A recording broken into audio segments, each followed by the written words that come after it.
Sa unang tingin, parang ordinaryong litrato lang ang kuhang ito ni Melody. Si Nanang Betty po ay nagbabalat ng pineapple. Tapos pinicturan ko po siya. Pero nung nakita ito ng ina ni Melody na si Melchi, kinilabutan siya sa kanyang napansin. Maraming beses ko po siyang sinum para tignan ko kung siya talaga, pero siya talaga po yun. Tinawagan ko po yung mama ko. Nasaan kayong lahat nung nagpicture kayo ng ganyan? Nandito kami lahat sa kubo, sabi niya. Sa litrato kasi, meron pa raw ibang nahagip. Parang si Lola yung nasa bintana. Oo, simula mo yan. Ang matandang nakadungaw sa bintana kasi walang iba, kundi ang kanila raw, Lola Uning. Malapad kasi ang mukha ng nanay ko, tapos maitim din. Yung sa picture, malapad yung mukha niya. Ang nakakakilabot daw dito, ang kanilang Lola Uning, mahigit 1 dekada nang patay. Patay na po siya tapos bigla lang pong nagpakita. Kaya po ako natatakot at kinakabahan. Kung ito nga ang kanilang Lola Uning, bakit siya nagpaparamdam?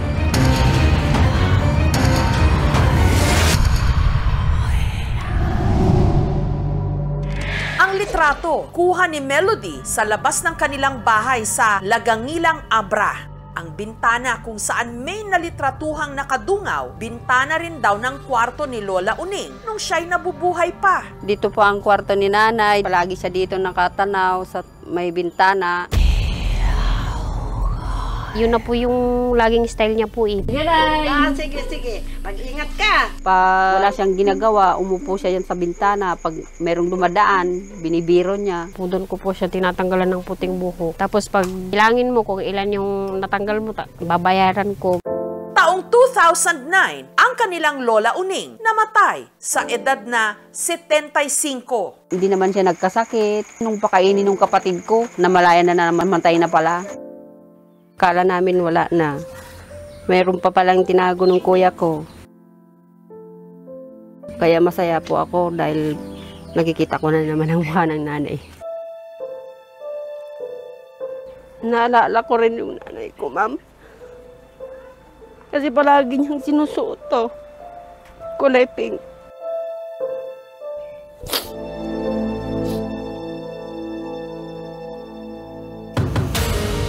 At mula nung yumao ang matanda, di umano, makailang beses na raw itong nagparamdam sa kanila. Nanang? Madalas nga raw mapanaginipan ni Melchi ang kanyang lola. Binibisita niya ako, nakamusta niya kung ano yung kalagayan ko.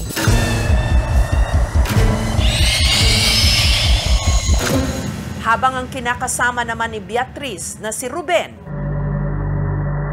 kung minsan lang po, mayroon lang akong naamoy na mabango. Parang pabango ng babae. Kahiga lang ako dito, parang yung mga balahibo ko tumatayo. Parang may tao nga na nisilip ko kung sino yun.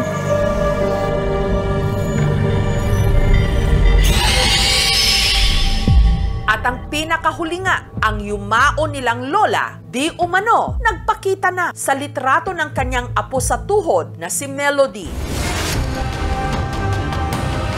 Kaya po ako natatakot at kinakabahan. Pero bakit nga ba nagpaparamdam ang kanilang Lola Uning?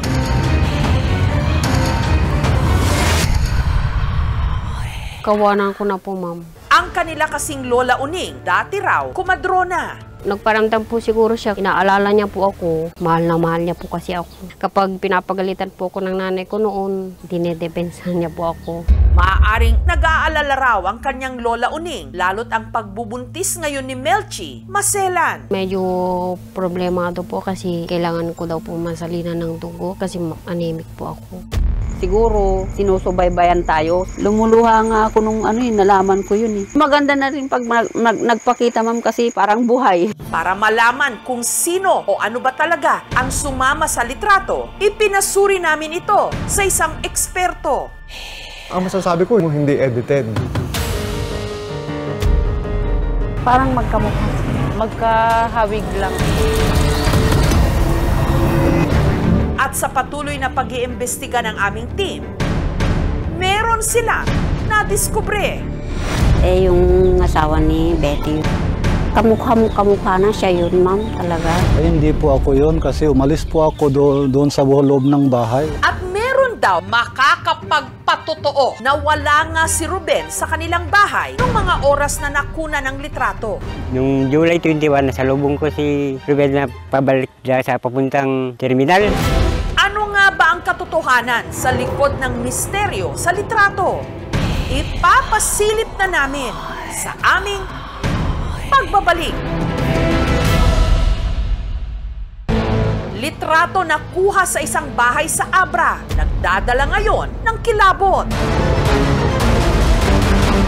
Ang napicturan daw kasi na parang matanda na nakadungaw sa may bintana, hawig daw sa kanilang Lola Uning na 15 taon nang patay. Oo, simula mo yan. Patay na po siya tapos bigla lang pong nagpakita. Kaya po ako natatakot at kinakabahan.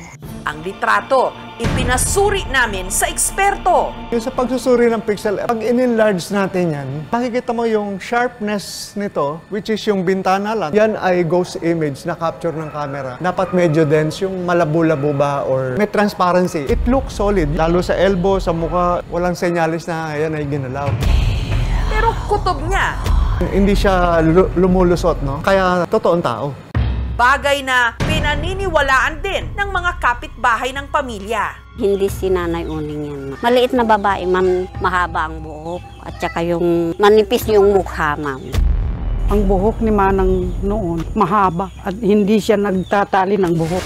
Hinala naman nila ang napicturan. Asawa ni Betty. Walang iba kundi ang kinakasama ni Beatriz na si Ruben. Yung asawa ni Betty yun. Kamukha na siya yun, ma'am, talaga. Pero depensa ni Ruben, Hindi po ako yun kasi umalis po ako doon sa loob ng bahay. Biyahe po siya sa Bangged nung oras na yun. Yung sa picture, parang parehas po niyan, ng plate number po ninyo. Ano po masasabi niyo tungkol doon?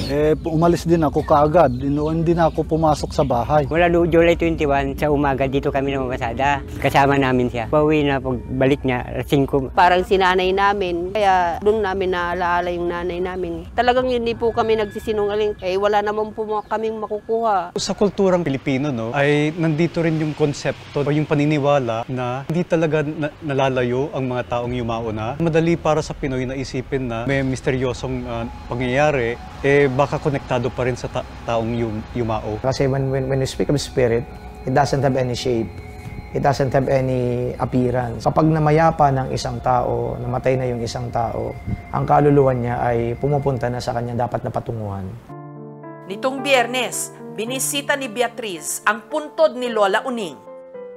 Sana, Nay, palagi niyo akong sinusubaybayan. Bigyan niyo po ako ng lakas para malagaan ko pa yung mga apo natin. Miss na kita, Nay.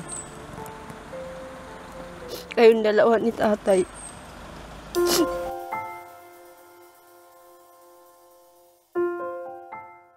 Si Lola Uning man o hindi ang nasa litrato, isa ang sigurado. Ang pagmamahal ng ating mga mahal sa buhay na wala na sa ating piling,